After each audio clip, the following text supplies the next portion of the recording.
ان السمع والبصر والفؤاد کل اولئک کان عنہ مسئولا، ہر شخص سے جواب دہی کی لی جائے گی، تم نے ان کو کیوں استعمال نہیں کیا؟ توہمات میں پڑے رہے۔ توہمات کی تاریکیوں سے نوع انسانی کو نکالنے والا اسلام قرآن۔ اور پھر دیکھیے دنیا مانتی ہے کہ اس سے پہلے فلسفے میں، منطق میں صرف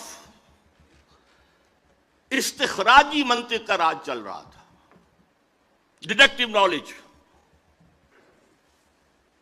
ایک بات مان لی اور اس کے منطق کے نتیجے میں بال کی کھال اتارتے جا رہے ہیں، اسی میں ڈوبے ہوئے ہیں، اسی میں ڈوبے ہوئے ہیں۔ قرآن نے آ کر دنیا کو روشناس کرایا استقرائی منطق سے۔ دیکھو، مشاہدہ کرو، کھول آنکھ، زمین دیکھ، فلک دیکھ، فضا دیکھ، مشرق سے ابھرتے ہوئے سورج کو ذرا دیکھ۔ افلا ينظرون الى الابل كيف خلقت والى السماء كيف رفعت والى الجبال كيف نصبت والى الارض كيف سطحت فذكر انما انت مذکر۔ دیکھو، غور کرو، سوچو، آبزرو کرو، پھر نتائج نکالو، انفر کرو۔ یہ استقرائی منطق، انڈکٹیو نالج، دنیا کو اس سے روشناس کرانے والا قرآن ہے۔ یہی انڈکٹیو نالج سائنس کی بنیاد بنا، اور سائنس انر کور بن گیا جدید تہذیب کا، اگرچہ اس کا جو ظاہر ہے، انر کور کے اوپر جو پردے لپٹے ہوئے ہیں وہ غیر اسلامی ہیں۔ وہ کیسے وجود میں آئے اس کی بھی میں تاریخ آپ کو بتا دینا چاہتا ہوں۔ دیکھیے، یورپ میں یہودی انتہائی دبے ہوئے، پسے ہوئے، مستضعفین، قابل نفرت، شہروں سے باہر گھٹوس میں وہ رہتے تھے، انہیں اذیت پہنچاتے تھے عیسائی۔ اور صحیح بات تھی، عیسائی جسے اپنا خدا مانتے، خدا کا بیٹا مانتے، وہ کہتے وہ حرامزادہ تھا، باسٹرڈ، سن آف مین، ولد الزنا، جادوگر تھا، کافر تھا، مرتد تھا، واجب القتل تھا، اسی لیے ہم نے اسے سولی پر چڑھوایا۔ یہ دوسری بات ہے کہ اللہ نے کیا کیا اور کب انہیں اٹھایا۔ انتہائی پرسیکیوٹڈ کمیونٹی تھی، اور سب سے زیادہ شدید پرسیکیوشن اسپین میں تھی، جو بہت گہرا کیتھولک ملک ہے۔ یہی وجہ ہے کہ یہودیوں نے مسلمانوں کی مدد کی اسپین کو فتح کرنے میں، راستے بتائے محمد طارق ابن زیاد کو۔ نتیجہ کیا نکلا کہ مسلمانوں نے انہیں سر پر بٹھایا، ان کی عزت کی، احترام کیا، تکریم کیا۔ ایک وقت میں وزیر اعظم جو ہے سلطنت ہسپانیہ کا یہودی تھا۔ یہ یہودی جو ہیں، انہوں نے وہاں بیٹھ کر یورپ کی پیٹھ میں چھڑے گھونپے، عیسائیوں سے بدلے لیے، اس لیے کہ جو لڑکے آتے تھے فرانس سے، جرمنی سے، اٹلی سے، یہ تینوں ملک قریب پڑتے ہیں، وہ پڑھنے کے لیے آتے تھے۔ کارڈووا کی یونیورسٹی، قرطبہ کی، گرناڈا، گرناطہ، ٹولیڈو، تلیتوا، یہاں سے پڑھ کر جاتے تھے، اور یہاں یہودی ان کے اندر کچھ اور زہر کے انجیکشن بھی لگاتے تھے، اسلام کی روشن خیالی پر اور اوپر روشن خیالی۔ اب یہ روشن خیالی کا لفظ میں انورٹڈ کاماز میں بول رہا ہوں۔ اسلام کے تصور حریت پر مزید ردا، اسلام کے نظریہ مساوات مرد و زن پر مزید ردا، یہ ردے یہودیوں نے اسپین میں بیٹھ کر، اور آپ کو معلوم ہوگا بن گوریون نے کہا ہے The golden era of our diaspora was Muslim Spain۔ اس نے یہ کہا، یہ ڈائسپورا سن 70 عیسوی سے شروع ہوا تھا۔ سن 70 عیسوی سے، جبکہ جو ٹائٹس رومی جنرل تھا اس نے گرایا ان کا سیکنڈ ٹیمپل، 1,33,000 یہودی ایک دن میں قتل کیے، اور پھر وہاں سے نکال دیا، بھاگ جاؤ یہاں سے، ڈائسپورا۔ اب وہ دنیا میں منتشر ہو گئے۔ اس ڈائسپورا کا بن گوریون کہتا ہے the golden period of our diaspora was Muslim Spain. جیسے انہوں نے مسلمانوں کی پیٹھ میں خنجر گھونپا، ایک یہودی عبداللہ ابن سبا نے وہ فتنہ اٹھایا جو آج تک سنی اور شیعہ کے اختلاف کے صورت میں اب تو خون بھی بہہ رہا، اس سے پہلے خون نہیں بہتا تھا۔ یہ سارا ایک شخص، وہ یہودی فتنہ گر، یہ یہودی فتنہ گر علامہ اقبال کی اصطلاح ہے، اور جسے بنوک کے بارے میں کہا گیا بینک کیا ہے؟ فکر چالاک یہود۔ یہ دونوں چیزیں جو ہیں مسلمانوں میں تقسیم اور عیسائیوں میں پروٹیسٹنٹ اور کیتھولک کی تقسیم یہودیوں کے پیدا کردہ۔ آزادی اسلام نے دی، وہ جو اقبال کہتا ہر کو جا بینی جہان رنگ و بو، جہاں کے از خاکش بروید آرزو، یا ز نور مصطفیٰ اورا بہاشت، یا ہنوز اندر تلاش مصطفیٰ است۔ تم دنیا میں کہیں خیر دیکھو گے، خوبی دیکھو گے، بھلائی دیکھو گے، وہ اعلیٰ قدر دیکھو گے، جہاں بھی دیکھو گے یا نور مصطفیٰ سے مانگا گیا ہے، ادھار لیا گیا، مستعار ہے، اور یا ابھی انسان مصطفیٰ کی تلاش میں آگے بڑھ رہا ہے۔ یہ ڈائلیکٹیکل پروسیس جو ہے ہسٹوریکل، یہ جس رخ پر بڑھ رہا ہے وہ لازماً اس کی منزل اسلام ہے۔ آزادی انہوں نے اسے آگے بڑھایا، اللہ سے بھی آزادی ہے۔ یہ نہیں کہ تمیز بندہ و آقا فساد آدمیت، صرف یہ نہیں، اللہ سے بھی آزاد، مادر پدر آزاد، مساوات مرد و زن، فیملی سسٹم کو تباہ کرنے کے لیے عورت کو بھی مرد بنا دو، لے آؤ معاشی میدان کے اندر، لے آؤ، گھر سے نکالو۔ حالانکہ خاندانی نظام ایک ایسا نظام ہے کہ اس کا ایک سربراہ ہو سکتا ہے، دو تو برابر کے سربراہ نہیں ہو سکتے، ٹوٹے ہی ٹوٹے، برباد ہو ہی ہو۔ مینیجنگ ڈائریکٹر ایک بنائیں گے، ڈائریکٹر 100 رکھ لیجیے، لیکن اس کو توڑا۔ اسی طریقے سے جو ابھی کہا گیا کہ یہ جو کتا ہے یہ فرق نہیں کرتا بیٹی، ماں اور بیوی کے اندر، یہ ہم کیوں کرتے؟ پیاس ہے لگتی ہے، جہاں سے پانی ملتا ہے ہم لے لیتے ہیں، تو خامخواہ جو ہے ہماری جنسی جو پیاس ہے اس کے لیے قدغن نہیں۔ اسی شہر لاہور میں ایک پروفیسر تھے تاریخ کے، عبد القادر صاحب، وہ یہ کہا کرتے تھے when I can get fresh milk from the market daily, why should I bind a cow on my door؟ میں اپنے جنسی جذبے کی تسکین جب چاہوں جہاں سے کر لوں، گائے باندھنا ضروری ہے اپنے گھر پہ، تو یہ بیوی گھر میں لانا ضروری ہے؟ یہ جو تہذیب کے تباہ کن معاملات ہیں، اور پھر معیشت کے اندر سود، نوٹ کیجئے، پروٹیسٹنٹزم ذہن یہودی کی پیداوار ہے، جیسے این بنوک، این فکر چالاک یہود، اسی طرح پروٹیسٹنٹزم فکر یہودی کی چالاک ہے۔ اور سب سے بڑا پروٹیسٹنٹ ملک انگلینڈ بنا، چرچ آف انگلینڈ بغاوت کے طور پر سب سے پہلے وہاں قائم ہوا، پوپ سے آزاد، اور وہاں ہی پر آپ کو معلوم ہے کہ سب سے پہلا بینک بنا، بینک آف انگلینڈ، کالوین کے ذریعے سے سود کا جواز جو پیدا کیا گیا یہودیوں نے کروایا، شائلاکس نے کروایا، وہ جواز سب سے پہلے اس کو قبول کیا ہے انگلینڈ نے۔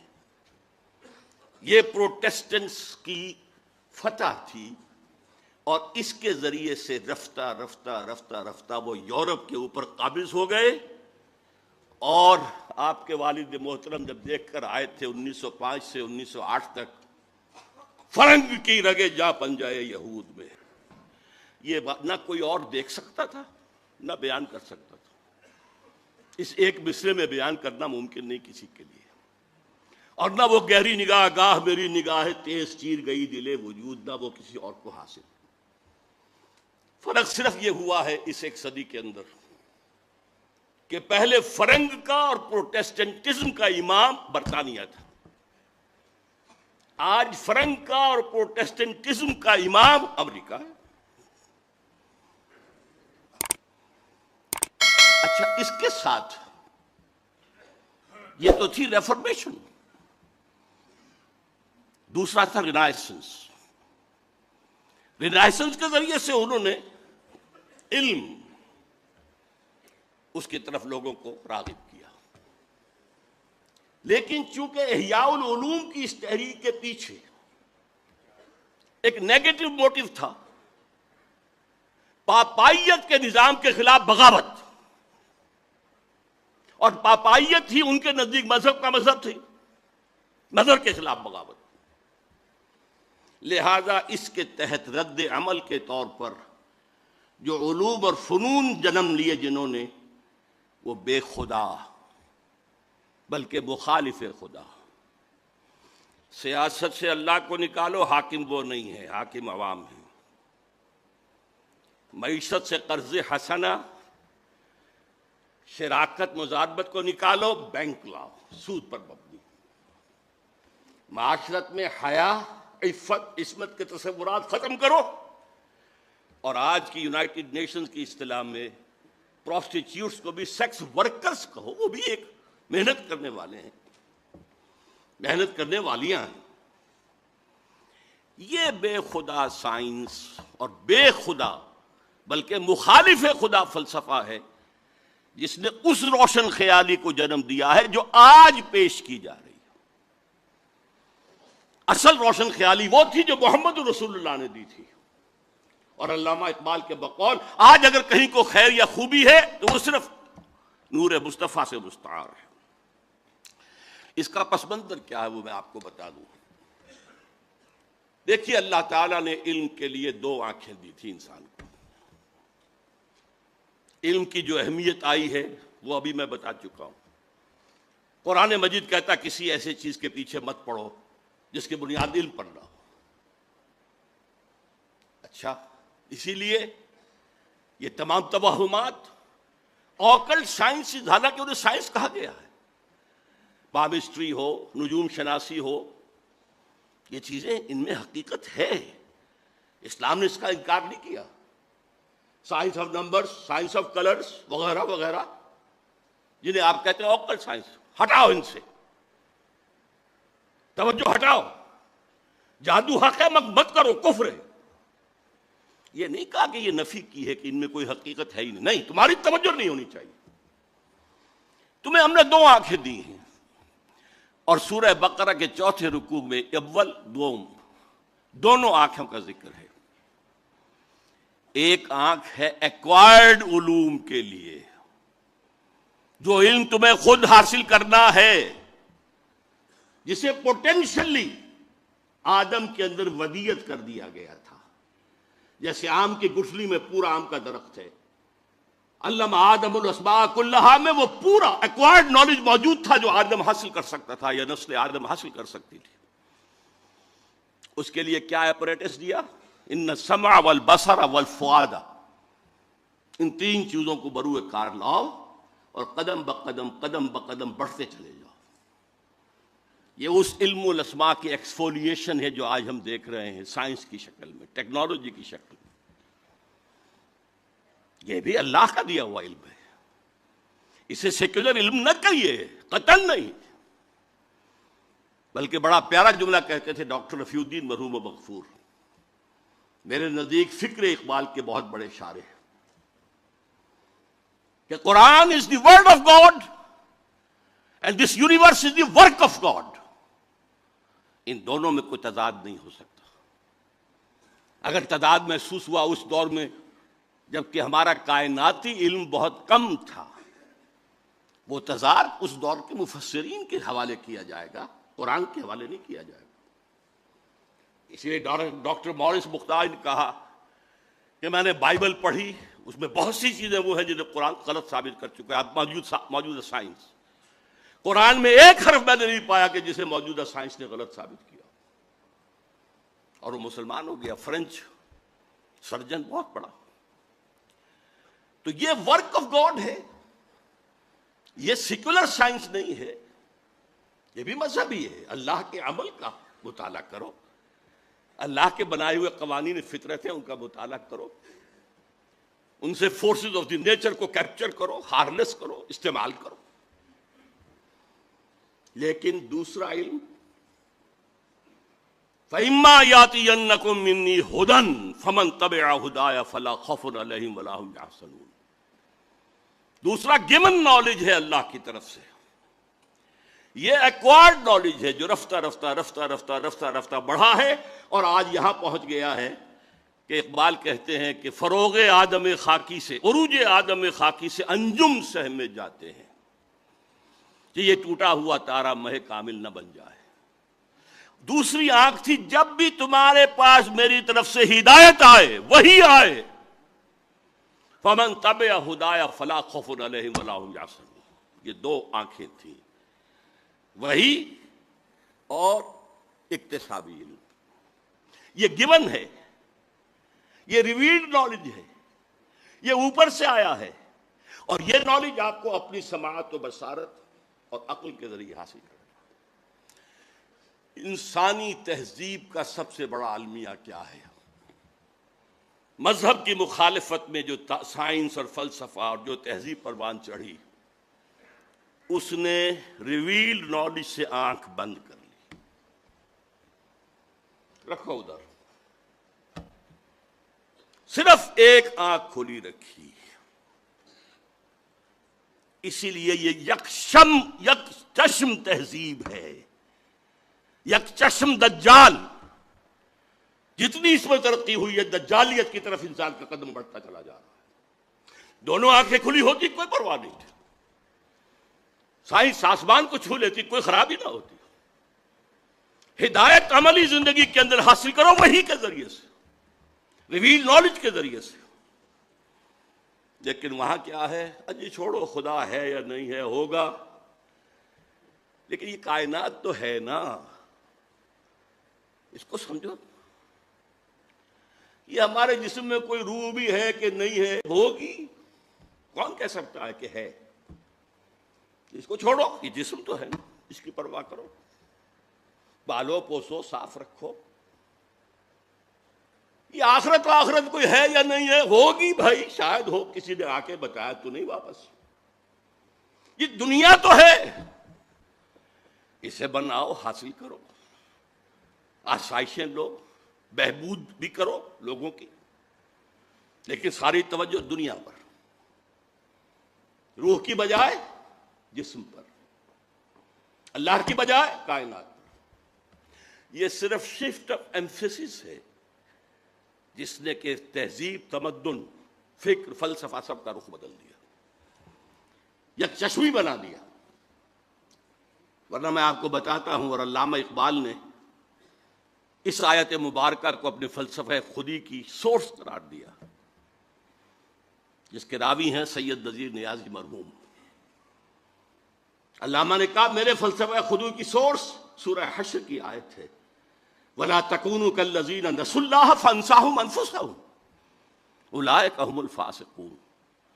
ان لوگوں کے مانند نہ ہو جانا جنہوں نے اللہ کو بھلا دیا تو اللہ انہیں اپنے آپ سے غافل کر دیا. یہی فاسق ہے.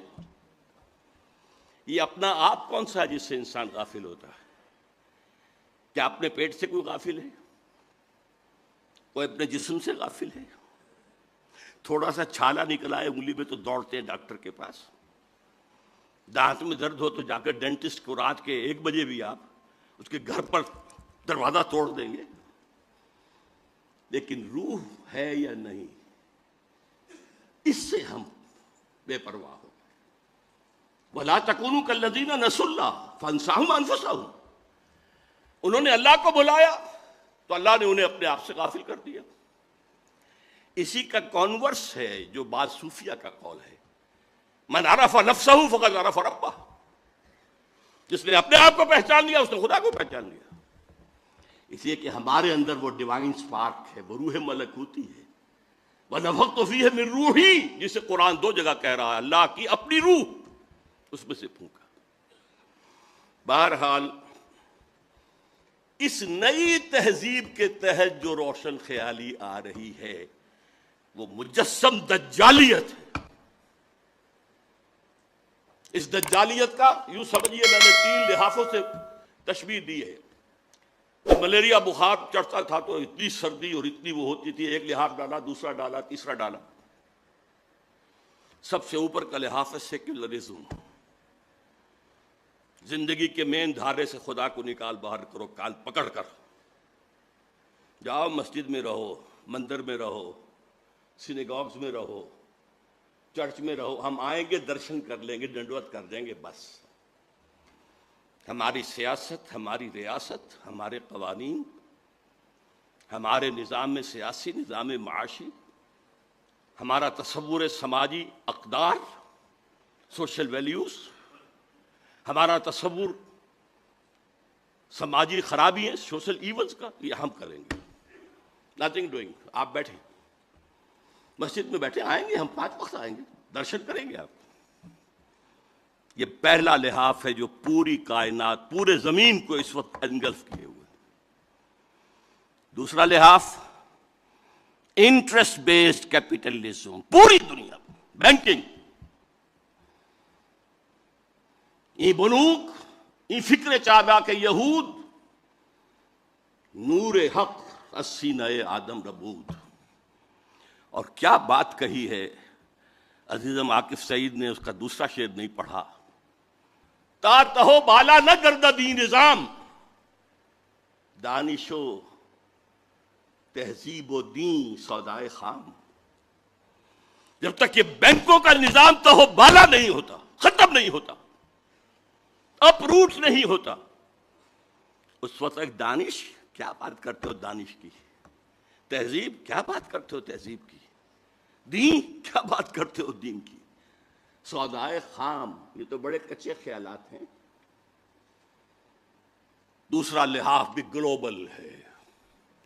تیسرا لحاف البتہ ابھی کچھ مشرقی ممالک، خصوصاً مسلمان ممالک پر پوری طرح نہیں اڑا ہے۔ وہ اگر آپ protocols of designs, elders of designs پڑھیں گے تو معلوم ہوگا کہ یہ بھی ایک پورے پلان کے تحت ہو رہا ہے۔ شرم و حیا کے تصور نکال باہر کرو، عصمت و عفت کا تصور نکال باہر کرو۔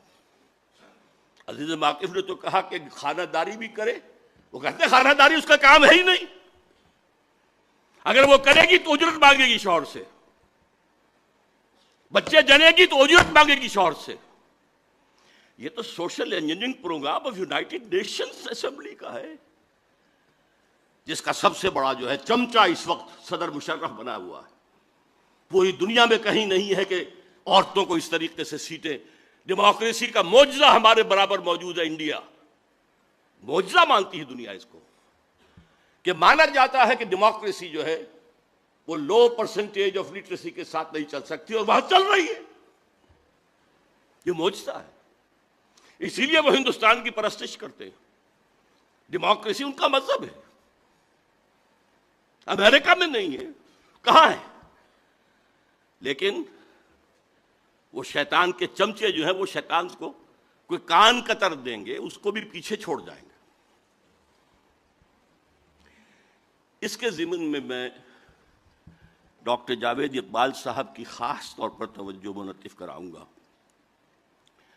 رینڈ کارپوریشن جو امریکہ کا ہائیسٹ لیول کا تھنک ٹینک، اس کی تازہ ترین رپورٹ جو آئی ہے، اس میں انہوں نے مسلمانوں کو 4 طبقات میں تقسیم کیا۔ ایک فنڈامنٹلسٹ ہیں جو اسلام کو صرف مذہب نہیں سمجھتے، نظام سمجھتے ہیں، دی پولیٹیکو سوشو اکنامک سسٹم۔ یہ ہماری ہٹ لسٹ پر نمبر 1 ہے، انہیں ہم نے ختم کرنا ہی کرنا ہے، یہ ہمارے دشمن ہیں۔ اس لیے کہ انہیں مذہب سے دشمنی نہیں ہے، نمازیں پڑھو، تم آئے امریکہ میں، تم نے چرچ خریدے، مسجدیں بنا لی، ہم نے تو کوئی اعتراض نہیں کیا، تم نے سینیگاگز خریدے، مسجدیں بنا لی، ہم نے تو کوئی اعتراض نہیں کیا، تم رمضان میں روزے رکھتے ہو، ہم تمہیں ایک افطاری پارٹی دے دیتے ہیں وائٹ ہاؤس میں، تم عید اور بقرعید مناتے ہو، ہم یادگاری ٹکٹ ایشو کر دیتے ہیں، ہم تمہارے اسلام سے بھی کوئی دشمنی نہیں۔ ہاں، Islam as a politico socio economic system, جسے وہ پولیٹیکل اسلام بھی کہہ دیتے ہیں، یہ ہمارا دشمن ہے، اور اس کی وجہ صاف ہے۔ نصف صدی تک جو کولڈ وار جاری رہی وہ نظام کی جنگ تھی، مذہب کی تو کوئی جنگ نہیں تھی۔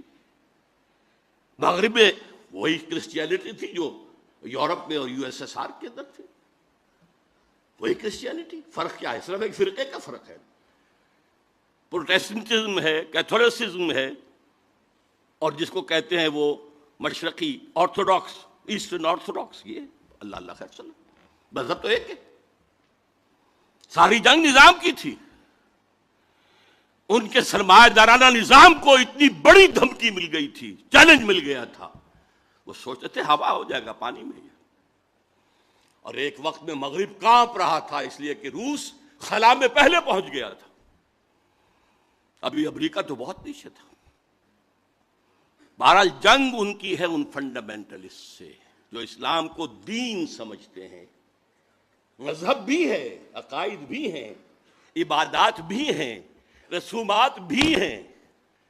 یہ جو تین ایسنشل کانسٹیٹیوئنٹس ہیں مذہب کے، کلاسیکل مذہب، وہ بھی ہیں، لیکن یہ پولیٹیکل سسٹم بھی ہے، اکنامک سسٹم بھی ہے، سوشل سسٹم بھی ہے، تینوں ہیں۔ 3 جمع 3 بن کر 6 بنتے ہیں۔ دوسرا طبقہ انہوں نے کہا یہ ہیں جن کو ڈاکٹر صاحب نے کہا روایت پسند۔ یہ کون لوگ ہیں؟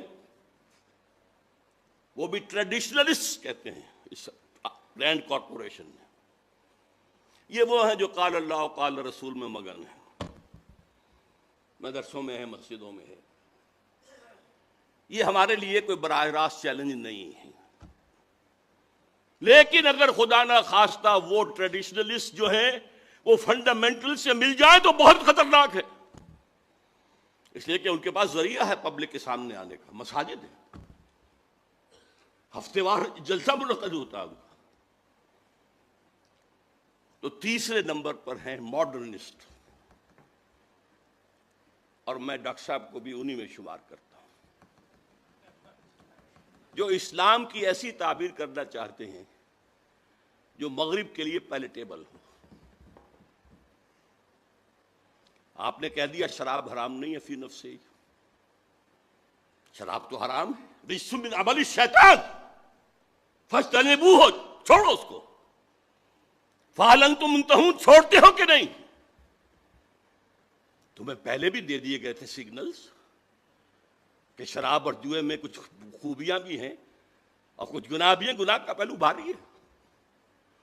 پھر کہہ دیا گیا تھا شراب کے نشے میں نماز کے قریب نہ آؤ، لیکن سورہ مائدہ کی آخری آیات بھی ڈاکٹر صاحب پڑھیے۔ یہ جو ہیں ماڈرنسٹ، کسی صاحب نے کہہ دیا اسلام میں پردہ ہے، یہ تو تہذیبی بات تھی صرف۔ یہ ہے کہ جو مغرب میں فٹ کرنا چاہتے ہیں مشرق کی ان اقدار کو، ان کے بارے میں رینڈ کارپوریشن میں ہے کہ ان کے پاس پبلک سے کانٹیکٹ کا کوئی ذریعہ نہیں ہے، انہیں میڈیا پر، خاص طور پر الیکٹرانک میڈیا میں نمایاں کیا جائے۔ اب جو کچھ ARY کر رہی ہے اور جو کچھ کہ کیو ٹی وی کر رہا ہے یا جیو ٹی وی کر رہا ہے، یہ کس کے زیر اثر ہے؟ دیا ہی پہلے لیا ہے، جو موجود ہے وہ سب سے پہلے۔ چوتھا انہوں نے کہا ہے کہ سیکولرسٹ ہیں، وہ تو ہیں ہی ہمارے۔ اب یہ 2 جمع 2 کی تقسیم انہوں نے کی ہے، ماڈرنسٹ پلس سیکولرسٹ، ان کی سرپرستی کرو، انہیں سپورٹ دو، اور فنڈامنٹلسٹ اور ٹریڈیشنلسٹ ان دونوں کو دباؤ۔ یہ ہے آج آسمان امریکہ کی وحی۔ اب یہ تو میں نے آپ کے سامنے عرض کر دیا کہ یہ جدید روشن خیالی کی جڑ کہاں سے ہوئی، انلائٹنمنٹ سے جو شروع ہوا، اس کا ایک جز جو انر کور قرار دیا ہے اس علامہ اقبال نے، اگرچہ اس کا ظاہر کچھ اور ہے، نظر کو خیرہ کرتی ہے چمک تہذیب حاضر کے یہ صناعی، مگر جھوٹے نگوں کی ریزہ کاری ہے، اور خیرہ نہ کر سکا مجھے جلوہ دانش فرنگ، سرما ہے میری آنکھ کا خاک حجاز و حول قدس. پسر اقبال سے معذرت کے ساتھ عرض کر رہا ہوں، میں نے اس میں تبدیلی کی ہے مصرے میں، اس لیے کہ مدینہ و حجاز تو ایک ہی شے کا نام ہے. علم محمدی کے دروازہ ہیں حضرت علی. وہ نجف کہا نا انہوں نے، وہ حضرت علی کے حوالے سے. میں کہہ رہا ہوں ان میں واو عطف نہیں آ سکتا، وہ تو ایک وحدت ہے. ہاں دوسری سورس جو ہے old testament and new testament, حول قدس الذی بارکنا حولہ، جہاں سینکڑوں انبیاء دفن ہیں، جہاں ابراہیم دفن ہیں، جہاں یعقوب اور اسحاق دفن ہیں، جہاں ان کے خیال میں سولی چڑھائی گئی تھی حضرت عیسیٰ کو، وغیرہ وغیرہ. تو میں نے اس میں ترمیم کی ہے، اور مجھے امید ہے میں کوئی علامہ اقبال کے کلام کا یا پیغام کا ماہر ہونے کا دعویٰ نہیں کرتا. البتہ ان کے آخری زمانے کی ایک نظم، اس کے آخری شعر کا مصداق میں خود کو بھی سمجھتا ہوں. چنگ را گیرے از دستم کہ کار از دست رفت، نغمام خو گشت و از رگھائے ساز آید بروں. لوگوں مجھ سے یہ ستار، یہ چنگ لے لو. میں اپنی انگلیوں سے جو اس کو چھیڑ رہا تھا تاروں کو، اب ہاتھ کا کام پورا ہو گیا ہے. اب میرا نغمہ اس ستار کی تاروں کے اندر خون بن کر گردش کر رہا ہے، اور اس کی رگوں سے، اس کے تاروں سے خود بخود نکلے گا. میں اپنے آپ کو یکے از رگ ہائے فکر اقبال سمجھتا ہوں. یکے چنگ را گیرے از دستم. اور ڈاکٹر صاحب سے میں پھر عرض کروں گا کہ جو ریکنسٹرکشن اور علامہ کی شاعری کا فرق ہے، اس کے لیے یہ بات بھی نوٹ کر لیجئے کہ لیکچرز میں وہ مہدی کا تصور اور مسیح اور اس کا تصور، اس کو کہتے ہیں کہ یہ امیجین اثرات ہیں اسلام پر. اصل میں لیکچرز کا موضوع ہے عقل. بعض چیزیں عقل میں نہیں آتی. فلسفہ تو عقل کی حدود سے باہر نہیں جائے گا، لیکن ان کی شاعری الہامی تھی.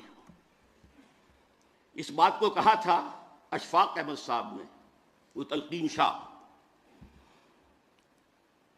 کہ شاعری والا اقبال رات کا اقبال تھا جس میں اسے الہام ہوتا تھا، اور ریکنسٹرکشن والا اقبال دن کا اقبال تھا جو اپنے عقل سے کام کرتا تھا. تو مہدی کا تصور کی اس طرح کی نفی. لیکن یہ شعر جس کا آخری شعر میں نے آپ کو جس نظم کا سنایا، اس کا پہلا شعر کیا ہے؟ خضر وقت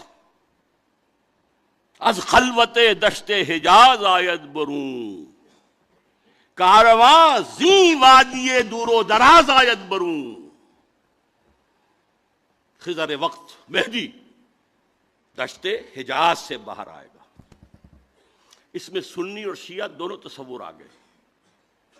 شیعوں کے نزدیک حضرت مہدی 12ویں امام تھے جو روپوش ہیں، وہ ظاہر ہوں گے، اور سنیوں کے نزدیک حضرت ام سلمہ کی حدیث ہے کہ خلیفہ کے انتقال کے بعد خانہ جنگی ہو جائے گی، اور ایک شخص کی طرف لوگ دیکھ رہے ہوں گے رہنمائی کے لیے، اور وہ اس سے گریز کرتا ہوا مدینے سے بھاگ کر مکے میں چھپ جائے گا. لوگ وہاں سے تلاش کریں گے، نکالیں گے تو نکالیں گے.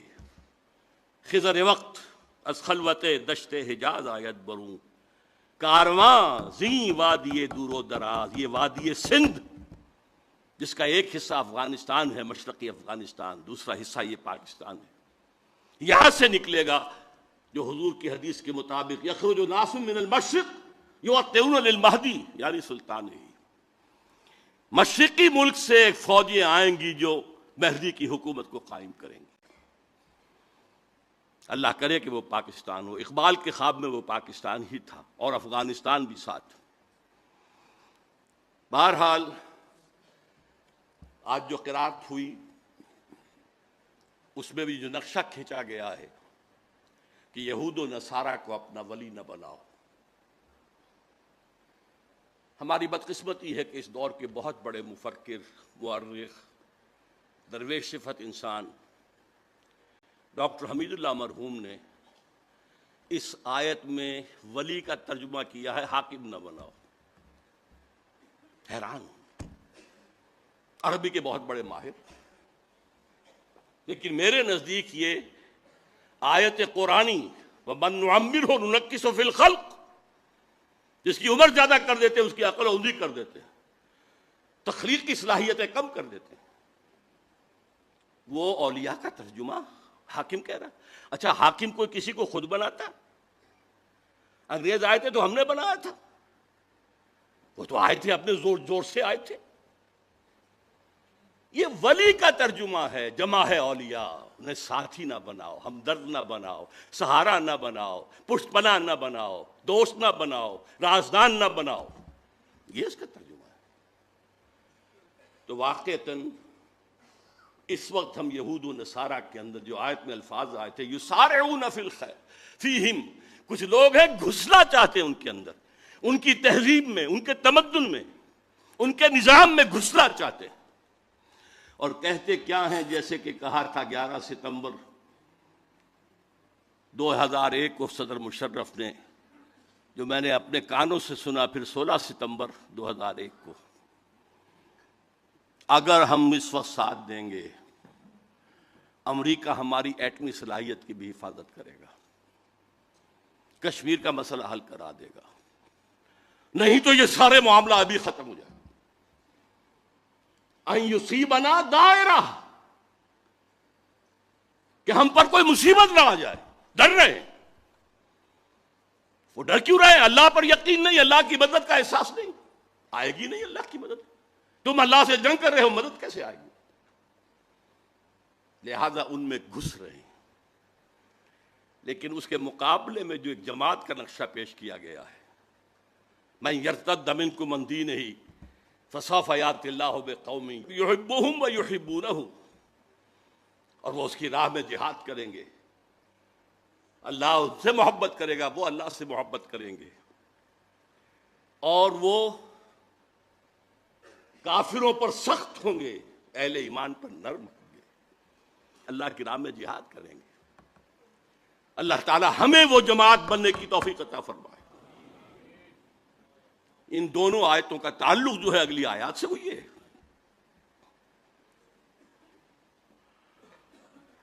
مولانا فاروقی صاحب نے حضرت عائشہ کا شعر کا جو ایک مصرع مجھے یاد رہ سکتا ہے، وہ لیسا لشمسنا لمحا غروب،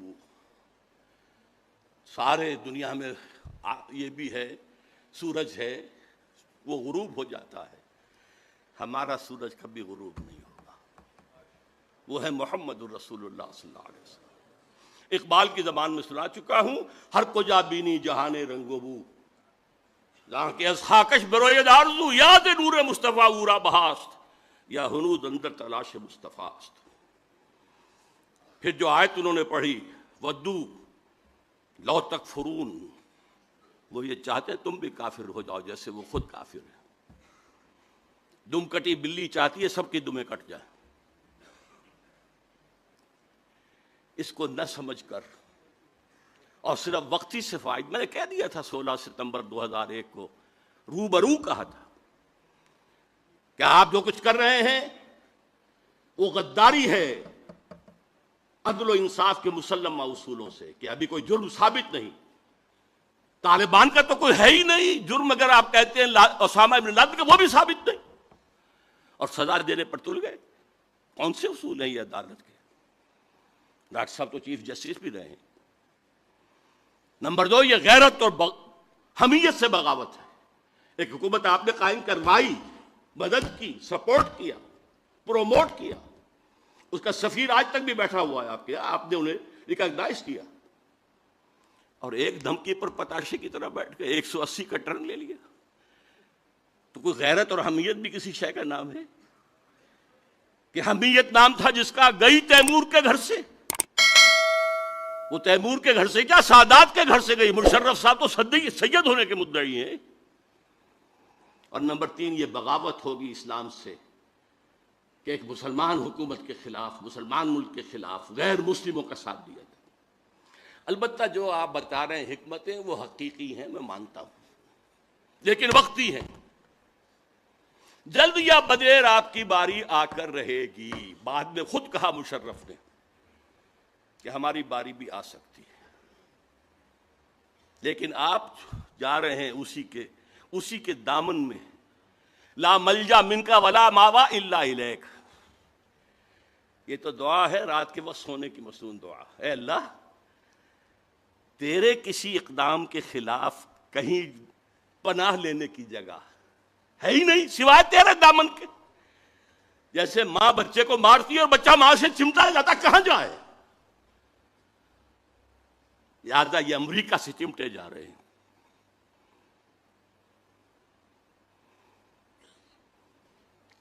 انجینئر سلیم اللہ خان صاحب نے جو بات کہی، روشن خیالی کا نفاذ، یہ ہے اصل بات جو اس وقت اس حکومت کے تحت ہو رہا ہے۔ پوری ریاستی مشینری کو استعمال کر کے، اپنے خیالات مطلقہ کو استعمال کر کے، جو ان کے خیال میں روشن خیالی ہے، جو روشن خیالی کا اتا ترک ماڈل ہے، برقعے زبردستی اتروا دیے، انگریزی لباس پہننا لازم کر دیا گیا، اذان بھی دو تو ترکی میں دو، نماز پڑھو تو ترکی میں پڑھو۔ یہ سارا معاملہ یہ شخص بھی کرے گا اگر اسے مہلت مل گئی، بلکہ اس سے 10 قدم آگے جائے گا۔ حافظ عاکف سعید صاحب کی گفتگو میں سے میں نے صرف ایک چیز نوٹ کی تھی، اس کا میں پہلے تذکرہ کر چکا ہوں کہ تمہاری تہذیب اپنے خنجر سے آپ ہی خودکشی کرے گی۔ یہ واقعہ ہے جو پیش آ چکا، تہذیب مر چکی ہے، خلاف فطرت، اصول تخلیق کے خلاف دنیا جا رہی ہے۔ جسے قرآن نے کہا تقطعون السبیل، تم راہ مار رہے ہو۔ یہ راہ مارنا جو ہے رہزنی بھی ہے، اور یہ انسانیت کی پیدائش کی راہ نہیں ماری جا رہی۔ 2 عورتوں کی شادی، 2 مردوں کی شادی، فطرت کے راہ کو مسدود کیا جا رہا ہے۔ محترم اور مکرم ڈاکٹر جاوید اقبال صاحب کی جو کہ فرمودات میں سے ایک پر میں پہلے تبصرہ کر چکا ہوں۔ میرے نزدیک یہ انلائٹنمنٹ کی تعبیر ہے، جو آج سے 400 برس پہلے کی بات ہے، اور آج اسے ہم اس انلائٹنمنٹ جس میں اسلام کی انلائٹنمنٹ کے ساتھ یہودیوں کا ذہن، فکر چالاک کے یہود شامل ہو گیا تھا۔ مجھے ایک شعر یاد آیا، کون سیاہی گھول رہا ہے وقت کے بہتے دریا میں۔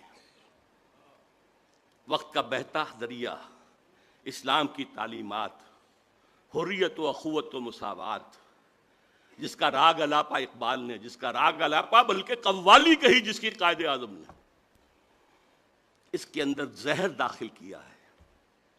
حریت، اللہ سے بھی آزادی، مادر پدر آزادی، مساوات، عورت مرد بالکل برابر، سماجی نظام کیا ہے یہ شرم اور حیا اور یہ عصمت و عفت، غیرت نہ تجھ میں ہوگی نہ زن ووٹ چاہے گی۔ وہ زمانہ آ رہا ہے، آ چکا ہے۔ نمبر 2، ڈاکٹر صاحب نے سب سے زیادہ اہم قرار دیا انقلاب فرانس کو۔ یقیناً وہ بھی رینیسنس کا ایک پروڈکٹ ہے، نتیجہ ہے۔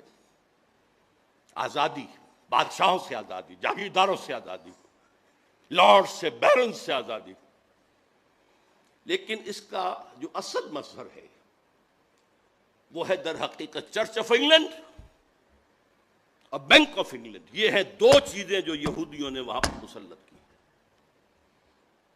چرچ پاپائیت سے اگر بغاوت نہ ہوتی تو سود کی اجازت نہیں مل سکتی تھی، سود حرام تھا،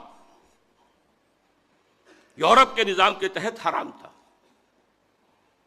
پروٹیسٹنٹس کے ذریعے سے انہوں نے اس کی اجازت حاصل کی، اور پھر اپنے سودی ہتھ کنڈوں کے اندر پورے یورپ کو جگڑ لیا، فرنگ کی رگے جا پنجے یہود میں، بینک آف انگلینڈ۔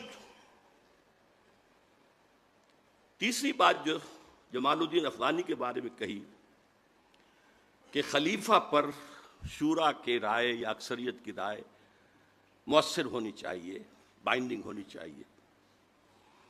میں نے اپنا جو تصور پیش کیا ہے جدید خلافت کا، اس میں یہی بات کہی ہے۔ درخواست کروں گا کہ ڈاکٹر صاحب میری وہ چھوٹی سی کتاب پڑھ لیں۔ انسٹیٹیوشنز بہت بعد میں ڈیولپ ہوئے ہیں۔ خلفائے راشدہ میں لیجسلیچر اجتہاد اور جو ایگزیکٹو اور جوڈیشری سب کے ہیڈ خلیفہ تھے، جیسے حضور تھے، تینوں چیزیں جمع تھی۔ لیکن آج انسٹیٹیوشنز ڈیولپ ہو گئے، یہ تین پلرز کو علیحدہ کرنا ہوگا۔ آج ہمیں وہ شخص نہیں مل سکتا جو تقوی اور تدین میں، خدا ترسی میں اور للہیت میں صحابہ کرام کے صف میں کھڑا ہو سکے، لہذا وہ اعتماد نہیں کیا جا سکتا۔ فیڈریشن کی جو تجویز انہوں نے پیش کی تھی، میرے علم میں حال ہی میں آیا ہے کہ ان کی تجویز تھی کہ یہ علاقہ ہندوستان کا جو آج پاکستان کی شکل میں ہے، اور افغانستان اور روسی ترکستان مسلمان ریاستیں، کیونکہ 1897 میں جمال الدین افغانی کا انتقال ہو چکا تھا، بولشوک ریولوشن آیا 20 برس بعد 1917 میں، اس وقت تک یہ ترک ریاستیں مسلمان ریاستیں تھیں۔ ان کو جوڑ کر، اس لیے کہ ان تینوں کے اندر فقہ حنفی ہے جو غالب ہے، ایک ہی فکر ہے۔ ایران کو اس نے شامل نہیں کیا، حالانکہ by birth he was an ایرانی، وہاں ذرا مختلف ہیں عقائد بھی اور فقہ بھی۔ ان تینوں کو جوڑ کر ایک بلاک بنایا جائے، یہ خواب تھا جو اس نے دیکھا تھا۔ ایک دوسرا خواب اقبال نے دیکھا تھا 1930 کے خطبے میں کہ یہ ڈیسٹنی ہے کہ ہندوستان کے شمال مغرب میں ایک آزاد مسلمان ریاست قائم ہوگی، اور اگر ایسا ہو گیا تو ہمیں موقع مل جائے گا کہ اسلام کے چہرے پر عرب امپیریلزم کے دور میں جو دبے اور داغ آ گئے تھے انہیں ہٹائے اور صحیح اسلام کا نمونہ پیش کرے۔ سر سید کے بارے میں جو کچھ کہا ہے ڈاکٹر صاحب نے، ان پر کفر کا فتویٰ ان کی تعلیمی پالیسی کی وجہ سے نہیں لگا۔ حقائق کو درست کانٹیکسٹ میں سمجھنا چاہیے۔ جیسے کہ ڈاکٹر شاہد صاحب نے کہا، وہ اپنی قومی سوچ کے دائرے سے نکل کر مذہبی اور اعتقادی دائرے میں داخل ہو گئے۔ انہوں نے کہا فرشتہ کوئی چیز نہیں ہے، صرف فورسز آف دی نیچر جو ہے وہ فرشتے ہیں، بس کوئی ان کا باڈیلی ایگزسٹنس نہیں ہے، شخصی کوئی ان کا وجود نہیں۔ جن بھی عام انسان ہوتے ہیں کوئی نہیں آگ سے پیدا کیے گئے، بس صرف جیسے ہم کہتے ہیں کہ وہ غصے میں آگ بگولا ہو گیا، تو جو ان پڑھ قسم کے لوگ ہوتے ہیں وہ غصے میں آگ بگولا ہو جاتے ہیں، اس لیے وہ لوگ ہیں کہ جنہوں جن کہا گیا۔ وہ آگ تو نہیں ہوتے، نہ آگ سے بنے، انسانی ہوتے۔ معجزات کا انہوں نے انکار کیا، وہ جو قانون مادی تھا اس کو اتنا غالب سمجھا کہ قدرت خداوندی بھی اس کی پابند ہو چکی ہے۔ یہ قوانین اللہ نے بنائے، کیا وہ انہیں توڑ نہیں سکتا کبھی؟ نہیں، یہ قوانین بالا تر ہیں۔ اس اعتبار سے ان پر کفر کے فتوے لگے، وہ علم کلام کے میدان میں آ گئے تھے، ورنہ صرف تعلیم کی بات کرتے تو اختلاف تھا علماء کو۔ علماء نے اصل میں وہ نان کوآپریشن شروع کر دی تھی بہت پہلے، جس کا خواب گاندھی کو بہت بعد میں آیا۔ ہم تمہارا علم پڑھیں گے، نہ سائنس پڑھیں گے، نہ فلسفہ پڑھیں گے، نہ تمہارے کالجوں اور یونیورسٹیوں میں جائیں گے، ہم تو قال اللہ و قال رسول کے جزیرے بنا کر بیٹھ جائیں گے کونوں کھدروں میں۔ It was a non-cooperation with the Britishers۔ بہرحال اس میں پازیٹیو اور نیگیٹو دونوں باتیں کہی جا سکتی ہیں، اور میں ڈاکٹر صاحب کی خدمت میں اپنا چھوٹا سا مضمون پیش کروں گا، اسلام کی نشت ثانیہ کرنے کا اصل کام۔ درخواست ہے اور آپ لوگوں کے سامنے اعلیٰ رؤوس الارشاد وعدہ لینا چاہتا ہوں کہ ضرور پڑھیں گے. علامہ اقبال کے بعد میں مولانا مودود نے جو کہا وہ میں سمجھتا ہوں زیادتی ہے. مودودی صاحب نے جو باتیں کہیں کہ وہ ملامتیہ فرقے سے تھے، یہ صوفیوں کا ایک مسلک ہے. بعض صوفی جو للہیت میں اتنے گزر جاتے تھے، غلو، کہ لوگ کہیں ہمارے عقیدت مند نہ ہو جائیں. عقیدت مند ہو جائیں گے تو ہمارے ہاتھ چومیں گے، ہمارے پاؤں چومیں گے، شخصیت پرستی آ جائے گی، اور یہی بت پرستی کی بنیاد ہوتی ہے. تو وہ خلاف شرع کام علل اعلان کرتے تھے تاکہ لوگ ہم سے متنفر ہو جائیں، ہمارے پاس نہ آئے، لیٹ اس الون، ہمیں رہنے دیں. اس میں کوئی توہین کا پہلو بالکل نہیں تھا. علامہ اقبال کے خطبہ الہ آباد میں جو قومیت کی بحث ہے اس کو تو عام کیا ہی مودودی نے، مسئلہ قومیت نامی کتاب لکھ کر. علامہ کا خطبہ تو آج بھی لوگ پڑھیں تو سمجھ نہیں سکتے، وہ فلسفیانہ بحث ہے، لیکن اس کو عام کیا ہے. مسئلہ قومیت کے نام سے کتاب، جو ایک زمانے میں مسلم لیگیوں کے آنکھ کا تارا تھی اور ہزاروں لاکھوں اس کے جو ہے تقسیم کیے گئے. البتہ بعد میں ان کا اختلاف تھا کہ قیادت ایسے لوگوں کے ہاتھ میں آ رہی ہے جسے آپ نے بھی کہا کہ وہ سیکولر مائنڈڈ تھے، پریکٹسنگ مسلم نہیں تھے، تو اس سے اسلامی ریاست قائم نہیں ہوگی، ایک مسلم نیشن سٹیٹ اور وجود میں آ جائے گی، اور یہ بات سچی ثابت ہوئی ان کی. بہرحال میں سمجھتا ہوں زیادتی ہے ان کا ذکر ان علماء کے ساتھ کرنا. ہاں، مولانا مدنی رحمۃ اللہ علیہ، اسی طریقے سے مولانا نجم الدین اصلاحی یا عطا اللہ شاہ صاحب بخاری، اور ریکنسٹرکشن کے بارے میں یہ کہ یہ شورائی جو یہ سوڈانی عالم نے کہا کہ یہ کفریات ہیں، یا سلیمان ندوی صاحب نے کہا کہ یہ کتاب نہ لکھی جاتی تو بہتر تھا.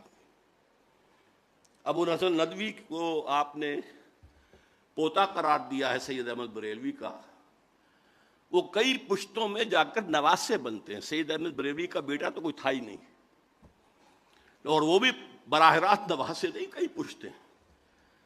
وہ تو بہت پرانے، بہت زمانے کا جو ہے اس کے درمیان وقفہ ہے. پھر میں آپ سے ایک بات اور عرض کروں گا. مسلم لیگ کی اصل قیادت یقیناً سیکولر لوگوں کی تھی، غیر عالم لوگ تھے. اب ڈاکٹر شاہد مسعود صاحب انہیں خام خواہ عالم بنانا چاہیں تو وہ عالم نہیں بن جائیں گے. اقبال عالم تھا، اس کی ابتدائی تربیت علامہ میر حسن کے تحت ہوئی تھی. اس کے اندر اپنے والد اور والدہ کا خون دوڑ رہا تھا، جو صوفی مزاج تھے، قائد اعظم نہیں تھے. وہ ایک عام قسم کے کھوجے گھرانے میں، کاروباری گھرانے میں پیدا ہوئے. ان کی تعلیم میں، تربیت میں کوئی دین کا دخل نہیں. وہ اور تھے، یہ اور تھے. اب میں بدقسمتی سمجھتا ہوں کہ قیام میں پاکستان میں اصل بات کی جاتی ہے قائد اعظم کی، اصل بات اقبال کی کرنی چاہیے، جس کا مرید بن گیا تھا محمد علی جناح. لندن کی تیسری گول میز کانفرنس کے موقع پر جو ملاقاتیں ہوئی ہیں، اسے میں آج کل کہہ رہا ہوں، یہ مولانا روم اور شمس تبریز کی ملاقاتوں کے برابر تھیں. وہ واپس آئے ہیں تو اس کے بعد انہوں نے قوالی گائی ہے اسلام کی. یہ سب وہ انجیکشن تھا جو اقبال نے دیا تھا، جو 37 کے خطبے میں مسلم لیگ میں دے چکے تھے. بہرحال روشن خیالی کی سمن میں اب آج کی روشن خیالی جو ہے، آپ نے چونکہ ان میں مولانا شبلی کا نام بھی لیا ہے، وہ یقیناً موجودہ حساب سے بھی روشن خیال تھے. انہوں نے آپ کے والد مرحوم کو بھی ایک خاص پہلو سے غلط راستے پر ڈالا، گمراہ کیا، اگرچہ علامہ اقبال وہاں تک نہیں پہنچے تھے. اس پر ایک پورا مقالہ لکھا جا چکا ہے، اور میں اس کا بڑا احسان سمجھتا ہوں.